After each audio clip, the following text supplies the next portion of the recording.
Hey y'all, welcome back. So my husband and I were able to pay off $40,000 in household debt and credit card debt in about a year, less than a year, using the debt snowball method. In this video, I'm going to tell you exactly how we did it.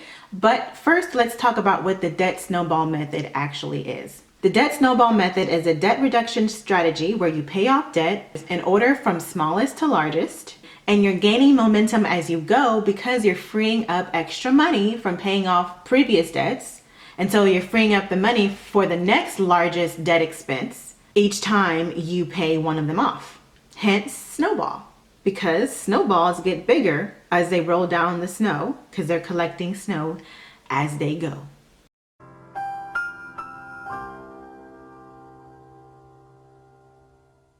The snow just attaches on the snowball as it's going down the hill, and the faster it goes, the more momentum it gets, but also the bigger it gets because the more snow it's attaching, it's getting, because more snow is attaching to it. And it gets heavier and heavier the larger it gets. That's how that snowball effect actually works.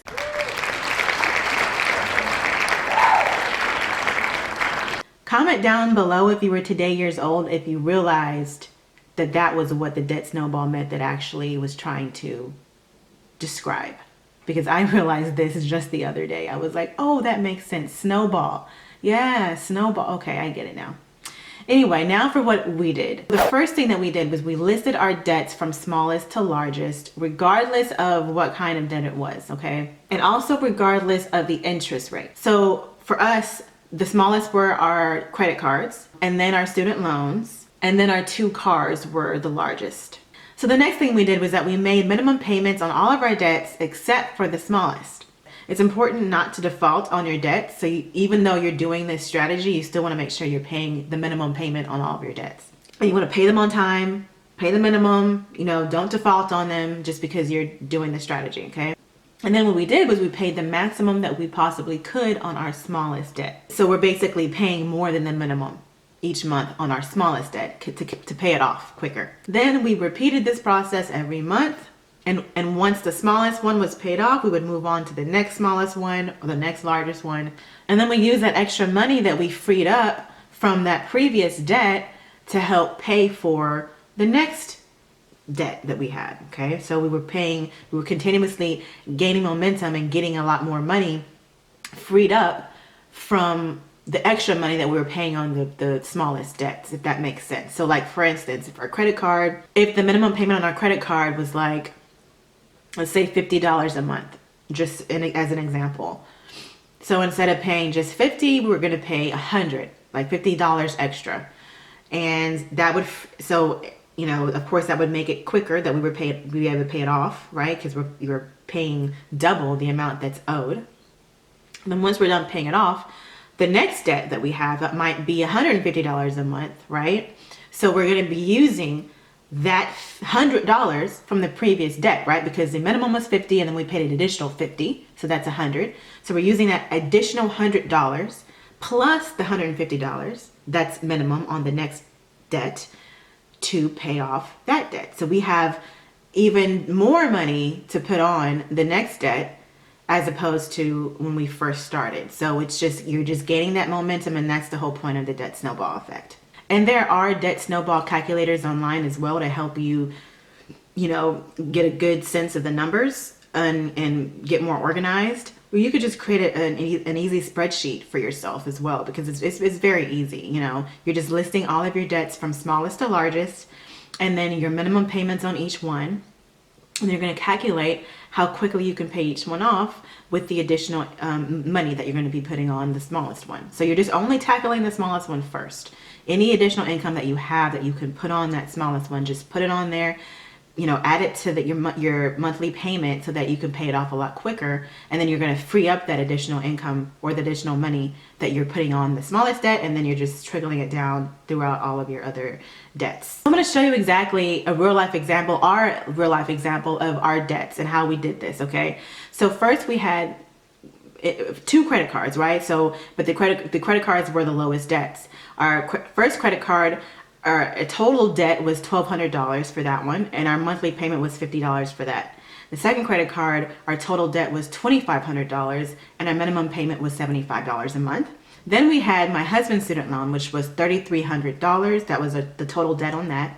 And our monthly payment was $130 on that student loan, okay? Then we had two cars. The first car was $13,000 and our minimum payment on that was $195. And then our second car was $20,000 and our minimum payment on that was $220 a month, okay? So, of course, we're gonna be tackling that first credit card because it's the smallest one, okay? And it was a $50 a month payment. We were able to pay an additional $50 a month on that. So that's $100, like I mentioned before, okay? Then when that was paid off, that freed up a whole $100 to add on to that next credit card, which was a $75 minimum, monthly minimum.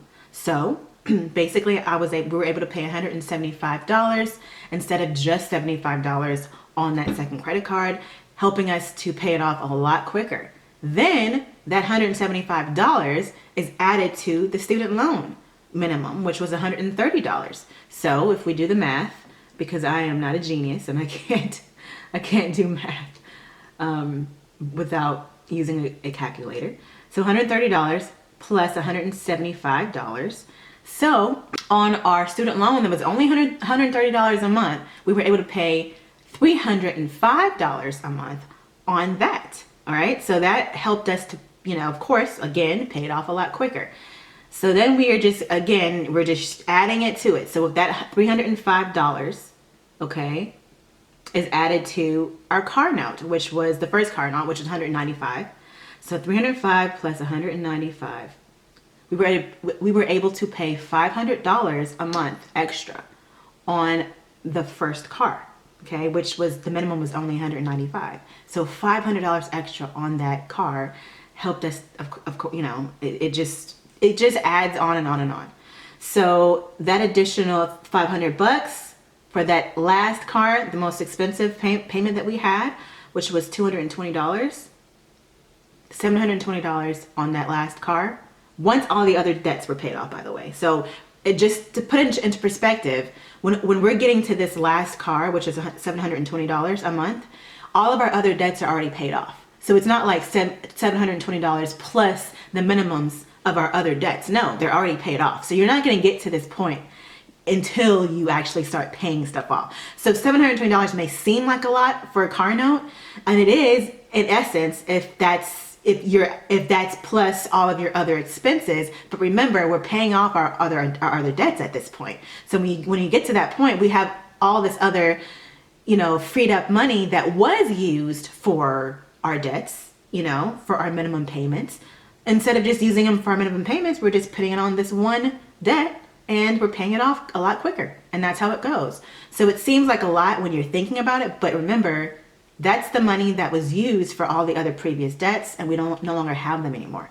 So $720 on our last car note, which we were able to pay that off super quick, and that's how you're able to pay off your debts in less than a year. $40,000 you were able to pay off in less than a year, simply because we use this method. And you could use this method for any other types of debts that you have, medical debts and things like that. I know a lot of people are in medical debt right now. So it's a really good strategy to use if you have so many different debts and you're overwhelmed with keeping up with expenses and trying to figure out how to pay these things down quicker.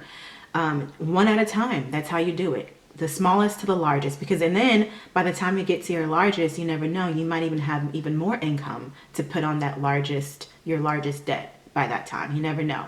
And again, for us, we paid this off, $40,000 off in less than a year. But of course, depending on your situation, you might have more debt than that. It doesn't matter. You could use this strategy regardless of how much debt you have and regardless of how fast you're thinking that you can pay it off.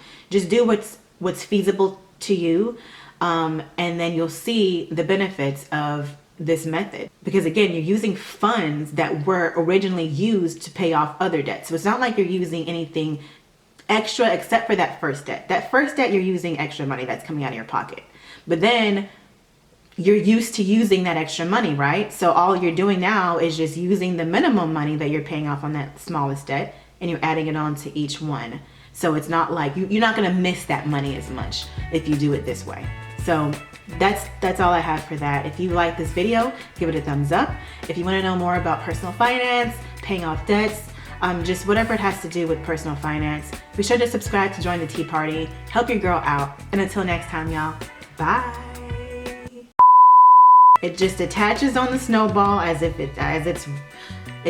the snow just attaches on the snowball as it's going down the hill. So it gets heavier and heavier, and so it also gets faster and faster as well because of the momentum. That's basically what it is in a nutshell.